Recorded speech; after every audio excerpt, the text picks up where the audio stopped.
രക്ഷകനേ. ഞങ്ങളും ക്രൂശിക്കപ്പെട്ട ക്രിസ്തുവിനെ പ്രസംഗിക്കുന്നു.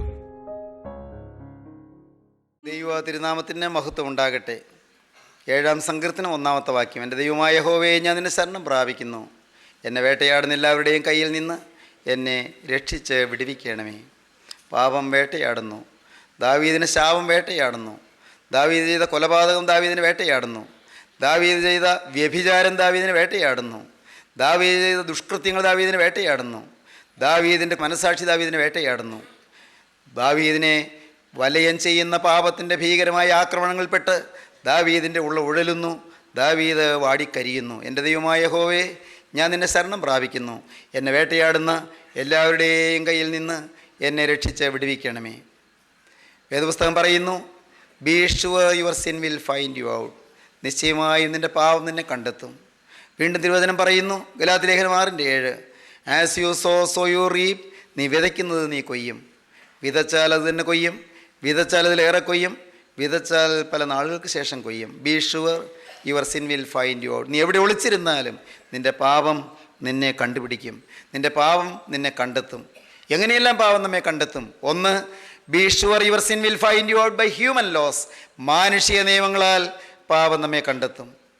2, be sure your sin will find you out in your body. നിൻ്റെ ശരീരത്തിൽ രോഗമായി പാപം നിന്നെ കണ്ടെത്തും. പാപത്തിൻ്റെ ഫലമായി രോഗമുണ്ടാകും. 3, be sure your sin will find you out in your conscience. മനസാക്ഷിയിൽ പാപം നിന്നെ കണ്ടെത്തും. മാനസികമായ വൈകൃതങ്ങളുണ്ടാകും, മാനസിക വൈകല്യങ്ങളുണ്ടാകും, മാനസികമായ വിഭ്രാന്തികളുണ്ടാകും പാപത്തിൻ്റെ ഫലമായി. പ്രിയപ്പെട്ടവരെ, പാപം ഭയാനകമാണ്. Be sure your sin will find you out in your conscience. പീലാത്തോസ് കൈ കഴുകി. പീലാത്തോസ് കൈ കഴുകിയത് ഇങ്ങനെ പറഞ്ഞാണ്, നീതിമാൻ രക്തത്തിൽ എനിക്ക് പങ്കില്ല. പീലാത്തോസിന് അറിയാമായിരുന്നു യേശു നീതിമാനാണെന്ന്. വധിക്കപ്പെടത്തക്ക യാതൊരു കുറ്റവും യേശുവിൻ്റെ പക്കലില്ലെന്ന് പീലാത്തോസിന് അറിയാമായിരുന്നു. പീലാത്തോസ് തന്നെ പറയുന്നുണ്ട്, അവർ അസൂയ കൊണ്ടാകുന്നു അവനെ ഏൽപ്പിച്ചു കൊടുത്തത് എന്ന് പീലാത്തോസ് അറിഞ്ഞു. അസൂയ കൊണ്ടാകുന്നു. മഹാപുരോഹിതന്മാരും ആ യഹൂദ മതത്തിലെ പ്രമാണിമാരും ന്യായശാസ്ത്രിമാരും പരീശന്മാരും യേശുക്രിസ്തുവിനെ കുരിശിക്കാൻ കൊടുത്തത് അസൂയ കൊണ്ടായിരുന്നു എന്ന് പീലാത്തോസിന് നല്ലപോലെ അറിയാമായിരുന്നു.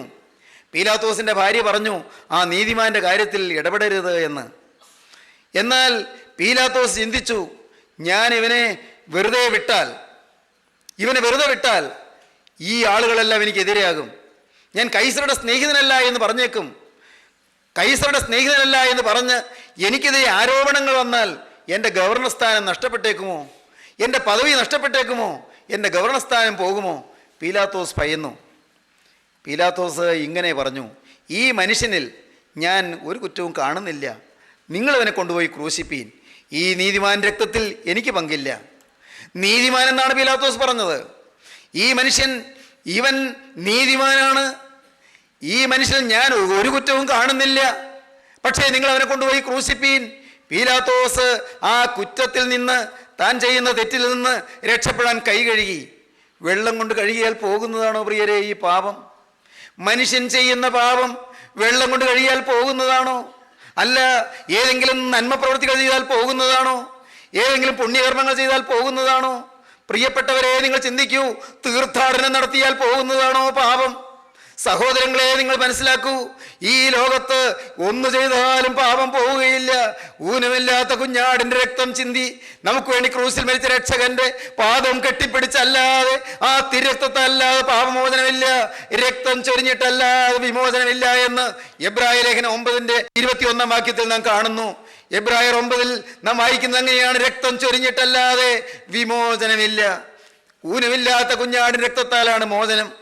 സഹോദരങ്ങളെ, പീലാത്തോസ് സ്വസ്ഥമായി വന്നിരുന്നു കസേരയിൽ, ന്യായാധിപ കസേരയിൽ പീഠത്തിലിരുന്നു. കുറച്ച് കഴിഞ്ഞപ്പോഴുണ്ട് രണ്ടുപേര് വരുന്നു. മന്ത്രിയായ അരിമത്തിക്കാരൻ യൗസേപ്പുണ്ട്, നീക്കോദിമോസ് ഉണ്ട്. രണ്ടുപേരും വന്ന് നിന്നു. അവർ ചോദിച്ചു, ആ നീതിമാൻ്റെ തിരുശരീരം ഞങ്ങൾ അടക്കം ചെയ്തു കൊള്ളട്ടെ? അവൻ മരിച്ചു കഴിഞ്ഞോ? പീലാത്തോസ് ഞെട്ടിപ്പോയി. അവൻ മരിച്ചു കഴിഞ്ഞോ? ഞെട്ടലോടെ പീലാത്തോസ് ചോദിച്ചു. തിരുശരീരം അടക്കം ചെയ്യാൻ അനുവാദം കൊടുത്തു. അരിമത്തിക്കാരൻ യൗസേപ്പ് നീക്കോദിമോസും പോയി. ഐതിഹ്യം പറയുന്നു, ചരിത്രം പറയുന്നു, പീലാത്തോസ് ഉടനെ പോയി കൈ കഴുകി. വീണ്ടും വന്നിരുന്നു. പിന്നെയും പോയി കൈ കഴുകി, വീണ്ടും വന്നിരുന്നു, സ്വസ്ഥതയില്ല. പോയി കിടന്നു നോക്കി, സ്വസ്ഥതയില്ല, ഉറക്കമില്ല. രാവെന്നില്ല പകലെന്നില്ല, ഉറക്കമില്ല. കൈ പിന്നെയും പിന്നെയും കഴുകിക്കൊണ്ടിരുന്നു. ഇടയ്ക്കിടയ്ക്ക് രാവും പകലും ഇടയ്ക്കിടയ്ക്ക് പോയി കൈ കഴുകും, സ്വസ്ഥതയില്ല. പ്രിയപ്പെട്ടവരെ, ചരിത്രം പറയുന്നത്, ഐതിഹ്യം പറയുന്നത് പീലാത്തോസ് ഒരു മനോരോഗിയായി എന്നാണ്. പീലാത്തോസ് ആത്മഹത്യ ചെയ്തു എന്നും പറയപ്പെടുന്നു. തിരുവചനത്തിൽ അങ്ങനെയൊന്നും പറയുന്നില്ല. പീലാത്തോസിൻ്റെ ജീവിതത്തിൽ ഗവർണർഷിപ്പ് നിലനിർത്താൻ വേണ്ടിയാണ് യേശുവിനെ ക്രൂശിക്കാൻ കൊടുത്തത്. നീതിമാനാണെന്ന് അറിഞ്ഞിട്ടും തെറ്റില്ലാത്തവനാണെന്ന് അറിഞ്ഞിട്ടും കുറ്റവാളിയെപ്പോലെ നിശ്ചിതമായ ഭീകരമായ ശിക്ഷയ്ക്ക് വിധേയനാക്കാൻ പീലാത്തോസ് വിധിച്ചത് സ്വന്തം സ്ഥാനം നിലനിർത്താൻ വേണ്ടിയാണ്, സ്വന്തം നിലവാരം നിലനിർത്താൻ വേണ്ടിയാണ്, സ്വന്തം പദവി നിലനിർത്താൻ വേണ്ടിയാണ്. പക്ഷേ അത് തന്നിൽ നിന്ന് തന്നെ തെറിച്ചുപോയി. ആ പദവിയിൽ പിന്നെ ഏറെ ഇരിക്കാനൊത്തില്ല. ദൈവജനമേ, പാപത്തിൻ്റെ കഠോരമായ ശിക്ഷകൾ വേട്ടയാടുമ്പോൾ എങ്ങനെയെല്ലാമാണ് മനുഷ്യനെ പിടികൂടുന്നത് ആരറിയുന്നു? മനുഷ്യൻ ചിന്തയുള്ളവനായിരിക്കേണ്ടതാണ്, ചിന്താബോധമുള്ളവനായിരിക്കേണ്ടതാണ്. അവൻ ചിന്തയോടുകൂടി, അവൻ ആലോചനയോടുകൂടി കാര്യങ്ങൾ ഗ്രഹിക്കേണ്ടതാണ്. എൻ്റെ പാപത്തിൻ്റെ കൈപ്പുറ്റ ഫലങ്ങൾ അനുഭവിക്കാൻ എനിക്ക് ഇടവരരുത്, പാപത്തിന് മോചനം കിട്ടണം. ഞാൻ വായിച്ചു ഒരു വലിയ ഫാക്ടറി. ആ ഫാക്ടറിയിൽ ഒട്ടേറെ തൊഴിലാളികളുണ്ട്, 10,000 തൊഴിലാളികളുടെ ഫാക്ടറിയാണ്. നല്ല ശമ്പളമുണ്ട്. പെട്ടെന്നൊരു ദിവസം ഫാക്ടറി അത് പ്രവർത്തനം നിശ്ചലമായി. ഒരു വലിയ മെഷീനറി, വലിയൊരു മെഷീൻ, അതിനകത്തുള്ള വലിയ യന്ത്രം വർക്ക് ചെയ്യുന്നില്ല. ഏറ്റവും അത്യന്താപേക്ഷിതമായി വർക്ക് ചെയ്യേണ്ട യന്ത്രം വർക്ക് ചെയ്തില്ലെങ്കിൽ തൊഴിലാളികൾക്ക് ജോലിയില്ല. ലേ ഓഫ് പ്രഖ്യാപിച്ചു. എല്ലാവരും പാവം, തൊഴിലാളികളെല്ലാം കഷ്ടത്തിലായി. എന്തു ചെയ്യും? വിദഗ്ധന്മാരായ മെക്കാനിക്കുകളെ കൊണ്ടുവന്നു. അവർ ആസകലം നോക്കി, നല്ലപോലെ നോക്കി, അവർ നല്ലതുപോലെ പരിശോധിച്ചു, പലതും ചെയ്തു നോക്കി. മെഷീൻ വർക്ക് ചെയ്യുന്നില്ല. വളരെ സുപ്രസിദ്ധന്മാരും വിദഗ്ധന്മാരും നല്ല നൈപുണ്യമുള്ളവരുമായ അനേകം ആളുകൾ വന്നു, അനേകം മെക്കാനിക്കുകൾ വന്നു. മെഷീൻ വർക്ക് ചെയ്യുന്നില്ല. ഒടുക്കം ഒരാളെ വിളിച്ചു. ഒരാൾ വന്നു. അദ്ദേഹം ആസകലം നോക്കി.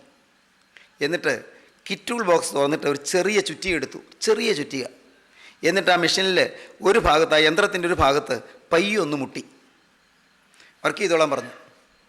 യന്ത്രം വർക്ക് ചെയ്തു. അയ്യോ, തൊഴിലാളികൾക്ക് എന്തൊരു സന്തോഷം! മാനേജ്മെൻറ്റ് അതിലും കൂടുതൽ എന്ത് സന്തോഷം! എല്ലാവർക്കും സന്തോഷം. ചെറുതായിട്ടൊന്ന് മുട്ടിയുള്ളൂ, ഒരു ചെറിയ ചുറ്റിയുണ്ട്. ഉടനെ മാനേജർ ചോദിച്ചു, ഉടമസ്ഥൻ ചോദിച്ചു, ഞങ്ങളിതിന് എന്ത് തന്നാൽ മതിയാകും? ഞങ്ങൾക്ക് അങ്ങയോട് വലിയ കടപ്പാടുണ്ട്, നന്ദിയുണ്ട്. അല്ല, ഞാൻ ബില്ല് തരാം. ഇതിനിപ്പോൾ ഒരു ബില്ല് കിട്ടുമെന്ന് വിചാരിച്ചില്ല. കാരണം പയ്യെ ഒന്ന് മുട്ടിയതല്ലേ ഉള്ളൂ. പയ്യെ ചെറുതായിട്ടൊന്ന് മുട്ടി, ഒരു ചെറിയ ചുറ്റിയുണ്ട്. അതിനൊരു വലിയ ബില്ലൊന്നും കിട്ടുമെന്ന് പ്രതീക്ഷിച്ചില്ല. അദ്ദേഹം ബില്ല് എഴുതി കൊടുത്തു. ഈ ഡോളർ കണക്കിന് ആ ബില്ല്, അവിടെ വിദേശ രാജ്യത്തെ കാര്യമായി പറയുന്നത്, $1000. ഒരു ചെറിയ ചുറ്റി കൊണ്ട് മുട്ടുന്നതിന് $1000. അവർ എല്ലാവരും അത്ഭുതപ്പെട്ടു. ഉടനെ ഈ ഉടമസ്ഥൻ ചോദിച്ചു, ക്ഷമിക്കണേ, ഇത് ഇത്രയും വലിയ ബില്ല് ഒന്ന് മുട്ടിയല്ലേ ഉള്ളൂ, തരാം, ഞങ്ങൾ രൂപ തരുന്നതിന് വിഷമമില്ല, പക്ഷേ എന്നാൽ ഒന്ന് പയ്യെ മുട്ടിയല്ലേ ഉള്ളൂ, അതിന് ഇത്രയും വലിയ ബില്ല് വേണോ? അതെ, മുട്ടിയതിന് $1 ഉള്ളൂ, ആ ചുറ്റി കൊണ്ട് മുട്ടിയതിന് $1 ഉള്ളൂ. പക്ഷേ എവിടെ മുട്ടണമെന്ന് ഉള്ളതായ എൻ്റെ അറിവിനാണ് $999. പ്രിയപ്പെട്ടവരെ, വളരെ അർത്ഥവത്തായ ഒരു കഥയാണത്. എന്താണ് നിങ്ങൾക്ക് മനസ്സിലായോ? എവിടെ തൊട്ടാൽ ഈ പാവപ്പെട്ട മനുഷ്യനെ ഉദ്ധരിക്കാമെന്ന് കർത്താവിനറിയാം. എവിടെ തൊട്ടാൽ, എവിടെ ഈ മനുഷ്യൻ്റെ ജീവിതത്തിൽ തൊട്ടാൽ ഇവനെ അഭിവൃദ്ധിയിലേക്ക് നയിക്കാം, ഇവൻ്റെ നിശ്ചലമായ ജീവിതം ചലനാത്മകമാകുമെന്ന സ്വർഗത്തിലെ ദൈവത്തിനറിയാം. പ്രിയപ്പെട്ടവരെ, നമ്മുടെ ജീവിതത്തിൽ തൊടേണ്ടടുത്ത് തൊടുവാനായി ദൈവത്തോട് നിങ്ങൾ പറയണം. Be sure your sin will find you out in your conscience. കർത്താവേ, എൻ്റെ മനസ്സാക്ഷിയിൽ നീ ഒന്ന് തൊടണമേ, എൻ്റെ ബോധമനസ്സിൽ നീ ഒന്ന് തൊടണമേ, എൻ്റെ സബ് കോൺഷ്യസ് മൈൻഡിൽ നീ ഒന്ന് തൊടണമേ, എൻ്റെ അൺകോൺഷ്യസ് മൈൻഡിൽ നീ ഒന്ന് തൊടണമേ, എൻ്റെ ബോധമനസ്സിലും ഉപബോധ മനസ്സിലും അബോധതലങ്ങളിലും നിൻ്റെ തൃക്കരം ഒന്ന് വെക്കണമേ, നിൻ്റെ തിരക്തം ഒന്ന് പുരട്ടണമേ. എൻ്റെ എല്ലാ ബോധങ്ങളിൽ നിന്നും കർത്താവേ പാപത്തിൻ്റെ കറകൾ മായിച്ചു കളയണമേ. എൻ്റെ ബോധമനസ്സിൽ ഇനി ഒരു കാലത്തും പൊങ്ങി വരാതെ വണ്ണം, എൻ്റെ അന്ധക്കരണത്തിൽ ഒരു കാലത്തും അതിൻ്റെ ചലനം ഉണ്ടാകാത്ത വിധത്തിൽ എൻ്റെ ഹൃദയത്തിൽ നിന്ന് പാപത്തിൻ്റെ എല്ലാ കറകളും മായിച്ചു കളയണമേ എന്ന് പ്രാർത്ഥിക്കുമ്പോൾ ഈ അന്ധക്കരണത്തിലുള്ളതായ ബാധ മാറും, മനസ്സാക്ഷിയുള്ള ബാധ മാറും. Be sure your sin will find you out in your conscience. മനസ്സാക്ഷിയിൽ പാപം നമ്മെ കണ്ടെത്തും. യേശുക്രിസ്തുവിൻ്റെ തിരുരക്തത്താൽ പാപ വിമോചനമുണ്ട്. നാലാമത്തെ കാര്യം എന്താണ്? Be sure your sin will find you out in future generations. ഭാവി തലമുറകളിൽ പാപം നമ്മെ കണ്ടെത്തും. പുറപ്പാട് പുസ്തകം 20-ാം അധ്യായം 5-ാം വാക്യം എന്ത് പറയുന്നു? പുറപ്പാട് 20:5, നിന്റെ ദൈവമായ യഹോവയായ ഞാൻ തീക്ഷ്ണതയുള്ള ദൈവമാകുന്നു. എന്നെ പകയ്ക്കുന്നവരിൽ പിതാക്കന്മാരുടെ അകൃത്യം 3-ാമത്തെയും 4-ാമത്തെയും തലമുറ വരെ മക്കളുടെ മേൽ സന്ദർശിക്കും. പ്രിയപ്പെട്ടവരെ, അപ്പൻ ചെയ്യുന്ന പാപത്തിന് മക്കൾ ശിക്ഷയേൽക്കേണ്ടി വരിക. അപ്പനോ അപ്പൻ്റെ അപ്പനോ പൂർവ്വപിതാക്കന്മാരോ ചെയ്തു പോയ ശാപകരമായ പ്രവൃത്തികൾക്ക് വരുംകാല തലമുറകൾ അതിൻ്റെ ശിക്ഷയേൽക്കേണ്ടി വരിക. പുറപ്പാട് 20:5 വായിച്ചത്. 34-7 എന്താണ് പറയുന്നത് അറിയാമോ? പുറപ്പാട് പുസ്തകം 34-ാം അധ്യായം 7-ാം വാക്യം നമുക്ക് വായിക്കാം. പിതാക്കന്മാരുടെ അകൃത്യം മക്കളുടെ മേലും, കുറ്റമുള്ളവനെ വെറുതെ വിടാതെ പിതാക്കന്മാരുടെ അകൃത്യം മക്കളുടെ മേലും മക്കളുടെ മക്കളുടെ മേലും 3-ാമത്തെയും 4-ാമത്തെയും തലമുറയോളം സന്ദർശിക്കുന്നവൻ. കുറ്റമുള്ളവനെ വെറുതെ വിടാതെ പിതാക്കന്മാരുടെ അകൃത്യം 3-ാമത്തെയും 4-ാമത്തെയും തലമുറയോളം മക്കളുടെ മേൽ സന്ദർശിക്കും. മകനെ, നീ ഒരുവനെ ഉപദ്രവിച്ചു, നീ ഒരുവൻ്റെ വസ്തു നീ അപഹരിച്ചു, നീ ഒരുവൻ്റെ പണം കവർച്ച ചെയ്തു, നീ ഒരു മോഷണം നടത്തി. സഹോദരി, നീ ചിലരെക്കുറിച്ച് ചീത്ത പറഞ്ഞു, ചിലരെക്കുറിച്ച് ഇല്ലാത്തത് പറഞ്ഞ് പരത്തി. മാന്യ ദൈവവൈതലേ, നീ മദ്യപിച്ച് കൂത്താടി, നീ നിന്റെ ശരീരത്തിൻ്റെ കഴിവുകൊണ്ടും കൊഴുപ്പ് കൊണ്ടും എഴുപ്പ് കൊണ്ടും കരുത്തുകൊണ്ടും പാവപ്പെട്ടവനെ ഉപദ്രവിച്ചു, അവനെ അടിച്ചു, അവനെ മുറിവേൽപ്പിച്ചു. അവൻ്റെ കാര്യം വാദിക്കാൻ ആരുമില്ല. അവൻ നിസ്സഹായനാണ്, അവൻ ഒന്നിനും കഴിവില്ലാത്തവനാണ്. എന്നാൽ മകനെ, നീ ഓർത്തുകൊള്ളൂ, നിന്റെ ജീവിതത്തിൽ നീ വരുത്തി വെച്ച ആ പാപം നീ മാത്രമല്ല അനുഭവിക്കാൻ പോകുന്നത്, നിന്റെ മക്കളും മക്കളുടെ മക്കളും അനന്തര തലമുറകളും ആ ഭീകരമായ പാപത്തിൻ്റെ ഭയാനകമായ ആ ആക്രമണത്തിൽ നശിക്കാൻ പോകുന്നു എന്ന് അറിഞ്ഞുകൊള്ളുക. Be sure your sin will find you out in future generations. ഭാവി തലമുറകളിൽ പാപം നമ്മെ കണ്ടെത്തും. സംഖ്യാപുസ്തകം 14-ാം അധ്യായം 17-ാം വാക്യത്തിലും ഇത് തന്നെ നമുക്ക് കാണാം. 14-ാം അധ്യായം 17-ാം വാക്യം ഇങ്ങനെയാണ് പറയുന്നത്: കുറ്റക്കാരനെ വെറുതെ വിടാതെ പിതാക്കന്മാരുടെ അകൃത്യം 3-ാമത്തെയും 4-ാമത്തെയും തലമുറയോളം മക്കളുടെ മേൽ സന്ദർശിക്കുന്നവൻ. കുറ്റക്കാരനെ വെറുതെ വിടുന്നില്ല. പിതാക്കന്മാരുടെ അകൃത്യം 3-ാമത്തെയും 4-ാമത്തെയും തലമുറ വരെ മക്കളുടെ മേൽ സന്ദർശിക്കും. വീണ്ടും പ്രിയപ്പെട്ടവരെ, ആവർത്തന പുസ്തകം 5:9 നമുക്ക് നോക്കാം. ആവർത്തന പുസ്തകം 5-ാം അധ്യായം 9-ാം വാക്യത്തിൽ ഇതേ ആശയം തന്നെ നമുക്ക് പിന്നെയും കാണാം. ആവർത്തനം 5:9, എന്നെ പഴിക്കുന്നവരിൽ പിതാക്കന്മാരുടെ അകൃത്യം 3-ാമത്തെയും 4-ാമത്തെയും തലമുറ വരെ മക്കളുടെ മേൽ സന്ദർശിക്കും. ദൈവവൈതലേ, നീ മദ്യപിച്ച് കൂത്താടി, നീ നിന്റെ ശരീരത്തിൻ്റെ ആ ജഡികമായ ലൈംഗിക ആസക്തി കൊണ്ട് സാധുവിനെ ഉപദ്രവിച്ചു. പാവപ്പെട്ട നിരപരാധിയായ നിസ്സഹായായ സ്ത്രീയെ നീ അപകടത്തിലാക്കി. ദൈവവൈതലേ, നിന്റെ ജീവിതത്തിൽ അത് തേഞ്ഞു മാഞ്ഞു പോയി എന്നോർത്തു. ആരും അറിഞ്ഞില്ല, അല്ലെങ്കിൽ ആരും അത് ഗവനിച്ചില്ല. അഥവാ ഗവനിച്ചെങ്കിൽ നിനക്ക് ശിക്ഷ കിട്ടിയില്ല. നീ സമൂഹത്തിൽ ആരും നിന്നെ ഉപദ്രവിക്കാൻ ഇടയായില്ല. കാരണം നിനക്ക് കരുത്തുണ്ട്, നിനക്ക് പല വിധത്തിലുള്ളതായ സ്വാധീന ശക്തിയുണ്ട്. എന്നാൽ ദൈവത്തിലെ സ്വർഗത്തിലെ ദൈവം കണ്ടു. ദൈവത്തിൻ്റെ സ്മരണയുടെ പുസ്തകത്തിൽ അത് എഴുതി വെച്ചിട്ടുണ്ട്. മലാഖി പ്രവാചകന്റെ പുസ്തകത്തിൽ 3-ാം അധ്യായത്തിൽ സ്മരണയുടെ പുസ്തകത്തെക്കുറിച്ച് പറയും. അത് ഇപ്പോഴത്തെ വിഷയമല്ലാത്തതിലേക്ക് പ്രവേശിക്കുന്നില്ല. സ്മരണയുടെ പുസ്തകത്തിൽ അത് എഴുതി വെച്ചിട്ടുണ്ട്. ദൈവത്തിൻ്റെ സന്നിധിയിൽ മാഞ്ഞു പോയിട്ടില്ല. ഇതാ നിന്റെ പാപം നിന്റെ മക്കളുടെ മേൽ വരുന്നു, മക്കളുടെ മക്കളുടെ മേൽ വരുന്നു, വരുന്ന തലമുറയിലേക്ക് കടന്നു വരുന്നു. ഭയപ്പെടുക, പാപം ചെയ്യുവാൻ ഭയപ്പെടുക. ദാവീദ് ഒരിക്കൽ ഇങ്ങനെ പറഞ്ഞു 4-ാം സങ്കീർത്തനത്തിൽ, stand awe and sin not. കോപിപ്പീൻ, പാപം ചെയ്യാതിരിപ്പീൻ എന്ന് മലയാളത്തിൽ പ്രാർത്ഥനാ പുസ്തകത്തിൽ കാണും. അത് ശരിയായി തർജ്ജമ ചെയ്താൽ എന്താണ് തർജ്ജമ ചെയ്യേണ്ടതെന്ന് അറിയാമോ? നടുങ്ങുവീൻ, പാപം ചെയ്യാതിരിപ്പീൻ. Stand awe and sin not. ഭയത്തോടും വിറയലോടും കൂടി നിൽപ്പീൻ, പാപം ചെയ്യാതിരിപ്പീൻ. ദാവീദ് സ്വയം പറയുകയാണ്, അയ്യോ, ഞാൻ ഭയമില്ലാതെ പാപം ചെയ്തു. എൻ്റെ ഭൃത്യനായ ഹിത്യനായ ഊരിയാവിൻ്റെ ഭാര്യയെ എൻ്റെ കൊട്ടാരത്തിലേക്ക് കൊണ്ടുവന്നു. അയ്യോ, പുറത്തു പറയാൻ അറയ്ക്കുന്നതായ തിന്മ എൻ്റെ ജീവിതത്തിൽ വന്നുപോയി. എൻ്റെ ദൈവമേ, ഞാൻ ഇന്ന് ഭയപ്പെടുന്നു. എൻ്റെ മകൻ എന്നെ വേട്ടയാടുന്നു. എൻ്റെ മകൻ അബ്ശാലോം എന്നെ കൊല്ലുവാൻ പിന്നാലെ വരുന്നു. ദാവീദ് ഗുഹയിൽ ഉറങ്ങുന്നതിന് മുൻപ് ആ വെറും ചരലിൽ കുറെ കരിയിലെല്ലാം കൂട്ടിയിട്ടിട്ട് അതിന്മേൽ മുട്ടിന്മേൽ ഇരുന്നുകൊണ്ട് കരയുകയാണ്.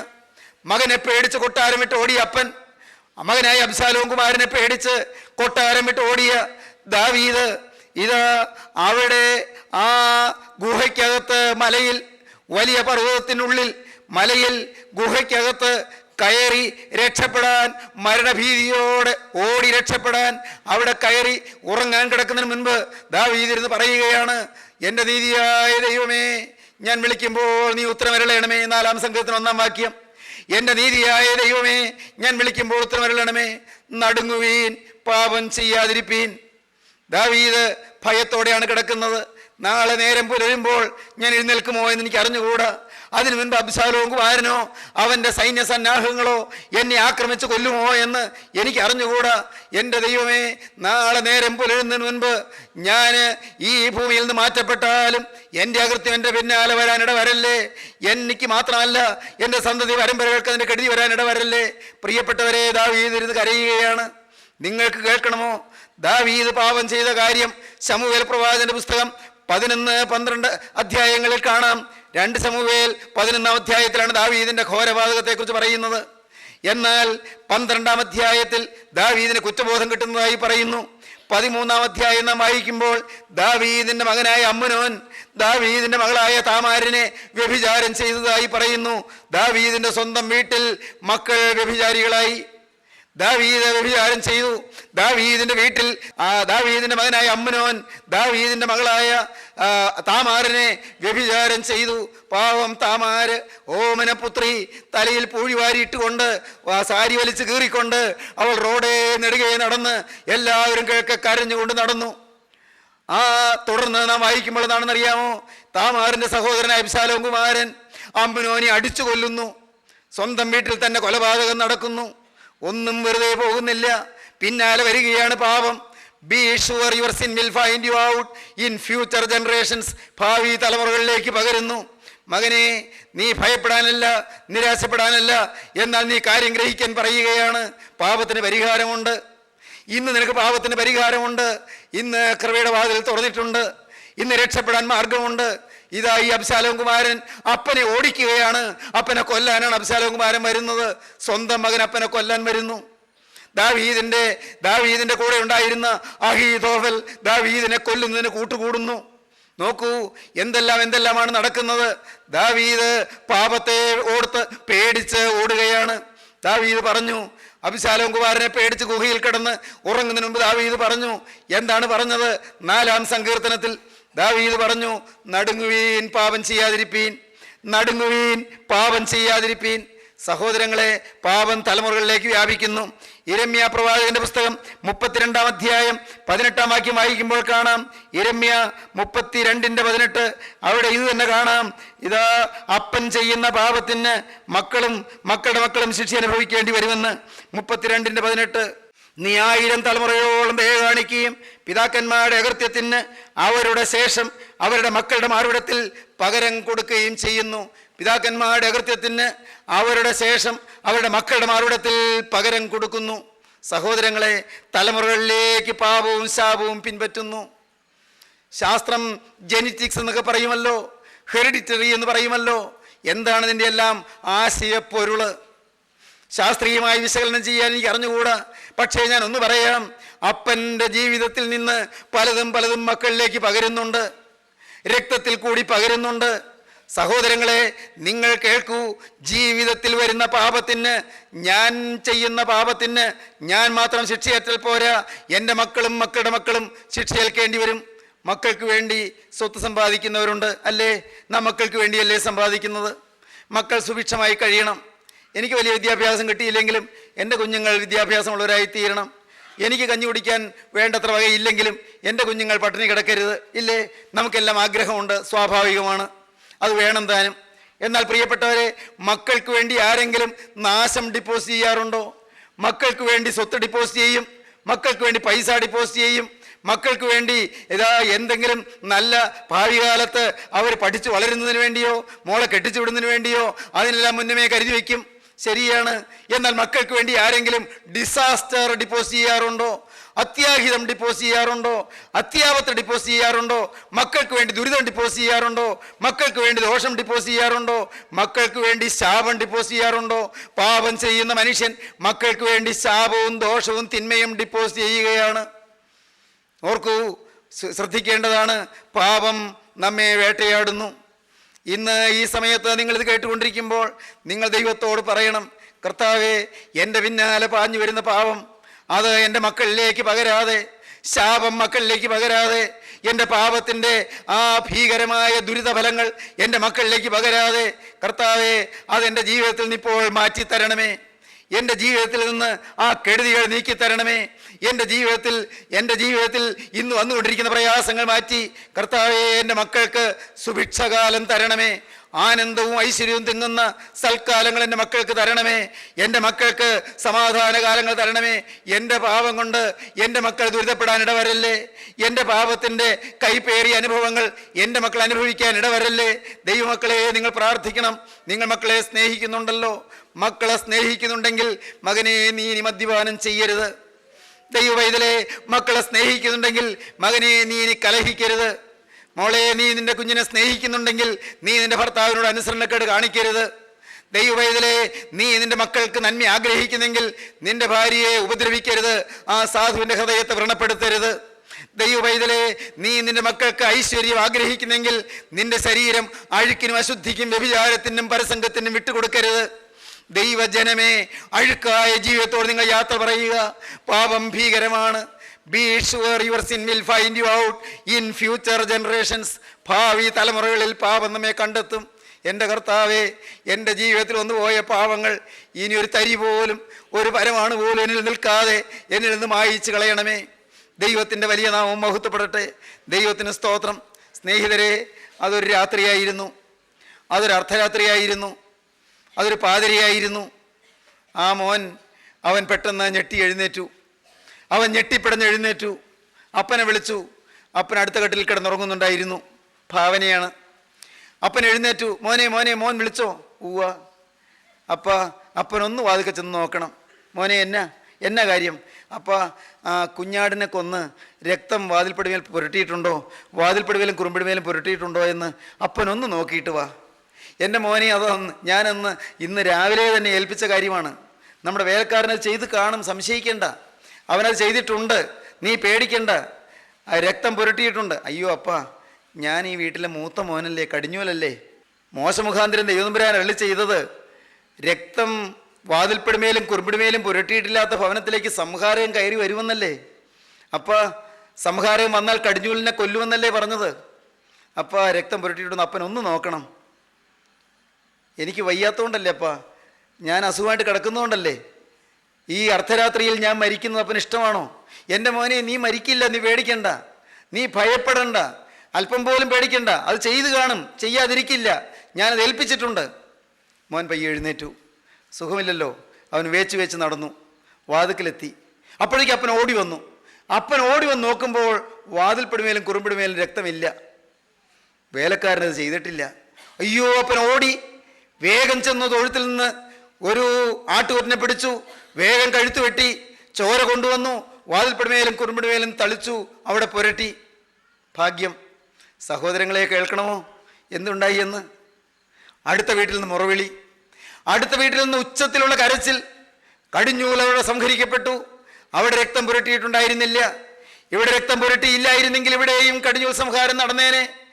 ഒരു സെക്കൻഡ് വൈകിയാൽ മതിയായിരുന്നു, സംഹാരം കടന്നു വന്നേനെ. എന്നീ വാക്കുകളെ നിങ്ങൾ കേൾക്കുമ്പോൾ അതിവേഗം തിരക്തം പുരട്ടിക്കൊള്ളുവീൻ. അതിവേഗം നിങ്ങളുടെ വാതിൽപ്പടിമേലും കുറുമ്പിടിമേലും രക്തം പുരട്ടിക്കൊള്ളുവീൻ. ഊനമില്ലാത്ത കുഞ്ഞാടിറക്കപ്പെട്ടിട്ടുണ്ട്. ഗോകുൽത്തായുടെ വിരിവിൽ ഊനമില്ലാത്ത കുഞ്ഞാടിറക്കപ്പെട്ടിട്ടുണ്ട്. കാൽവരി മലമേൽ കർത്താവായ യേശു കുരലിറക്കപ്പെട്ടിട്ടുണ്ട്. ഇതാ ലോകത്തിന്റെ പാപം ചുമക്കുന്ന ദൈവത്തിന്റെ കുഞ്ഞാട്, ലോകാരംഭത്തിനു മുമ്പേ കുരലിറക്കപ്പെട്ട ദൈവത്തിന്റെ കുഞ്ഞാട്. മകനെ, ഈ സമയം നീ നിന്റെ ജീവിതത്തിലേക്ക് യേശുവിന്റെ തിരക്തം പുരട്ടിക്കൊള്ളൂ. മകളെ, നിന്റെ ജീവിതത്തിലേക്ക് ആ ചങ്ക് തുറന്നൊഴുകിയ ചോര, ആ തിരക്തം നീ പുരട്ടിക്കൊള്ളൂ. കുറ്റമില്ലാത്ത രക്തം, അത് നീ മറികടന്നു പോകരുത്. ഇപ്പോൾ തന്നെ നീ സമർപ്പിക്കൂ. കർത്താവിനോട് വാക്ക് പറയൂ, കർത്താവേ, നിന്റെ തിരുരക്തത്തിൽ ഞാൻ ആശ്രയിക്കുന്നു. ഇന്നു മുതൽ ഞാൻ പുതിയ സൃഷ്ടിയായി ജീവിക്കുന്നു. ക്രൂസിൽ അവിടുന്ന് മരിച്ചു, അവിടുന്ന് ക്രൂസിൽ നിന്ന് ഉയർത്തെഴുന്നേറ്റതുപോലെ ഇതാ ഞാൻ പഴയ മനുഷ്യൻ മരിച്ചു. ഇന്നു മുതൽ പുതിയ മനുഷ്യനായി ഉയർത്തെഴുന്നേറ്റ് ഞാൻ ജീവിക്കും. ദൈവത്തോട് വാക്ക് പറയുവീൻ, പാപത്തെ വിട്ട് ഉപേക്ഷിപ്പീൻ, പാപത്തെ നിങ്ങളുടെ ജീവിതത്തിൽ നിന്ന് പറിച്ചു മാറ്റുവീൻ, അഴുക്കായതെല്ലാം വിട്ടുകളയുവീൻ, ദൈവത്തെ സ്വീകരിപ്പീൻ, രക്ഷകനെ കൈക്കൊള്ളുവീൻ, യേശുവിന്റെ ഹൃദയത്തിലേക്ക് സ്വീകരിപ്പീൻ. മകനെ, നിന്റെ ഹൃദയം എനിക്ക് തരിക, എൻ്റെ മകളെ, നിന്റെ ഹൃദയം എനിക്ക് തരിക എന്ന് പറഞ്ഞുകൊണ്ട് കഞ്ചിക്കൊണ്ട് നിൽക്കുന്ന ക്രിസ്തുവിന് നിങ്ങളുടെ ഉള്ളം തുറന്നു കൊടുക്കുവീൻ. യേശുവിനോട് വാക്ക് പറയുവീൻ, യേശുവേ, ഇന്നു മുതൽ ഞാൻ നിന്റെ മക, എൻ്റെ യേശുവേ, നീ എനിക്ക് വേണ്ടി മരിച്ചതിനാൽ ഇന്നു മുതൽ ഞാൻ നിനക്കായി ജീവിക്കും. യേശുവിന് ഉള്ളിൽ തുറന്നു കൊടുക്കുവീൻ, യേശുവിനോട് വാക്ക് പറയുവീൻ, യേശുവിനെ സ്വീകരിപ്പീൻ, യേശുവിനായി ജീവിതം വേർതിരിപ്പീൻ. നമുക്ക് പ്രാർത്ഥിക്കാം. സ്നേഹനിധിയായ യേശുവേ, കരുണയുള്ള കർത്താവേ, ഈ നല്ല സമയത്തിനായി സ്തോത്രം. ഈ വചനം കേട്ട് എല്ലാവരെയും വാഴ്ത്തണമേ, എല്ലാവരെയും അനുഗ്രഹിക്കണമേ, പാപബന്ധനങ്ങൾ അഴിക്കണമേ, പാപക്കറകൾ മായിക്കണമേ, തിരക്തം പുരട്ടണമേ കർത്താവേ, രോഗബാധകൾ മാറ്റണമേ, ബന്ധനങ്ങൾ അഴിക്കണമേ കർത്താവേ, എല്ലാ കോട്ടകളെയും തകർക്കണമേ, പൈശാചിക ബന്ധനങ്ങൾ അഴിച്ചു മാറ്റണമേ. അവിടുത്തെ കരം വെച്ച് എല്ലാവരെയും ആശീർവദിക്കണമേ. ഈ വചനം കേട്ട് എല്ലാവരെയും മുദ്രയിട്ട് വേർതിരിക്കണമേ. തിരുനാമം മഹത്വപ്പെടുത്തണമേ. യേശുക്രിസ്തുവിന്റെ അമൂല്യ നാമത്തിൽ തന്നെ.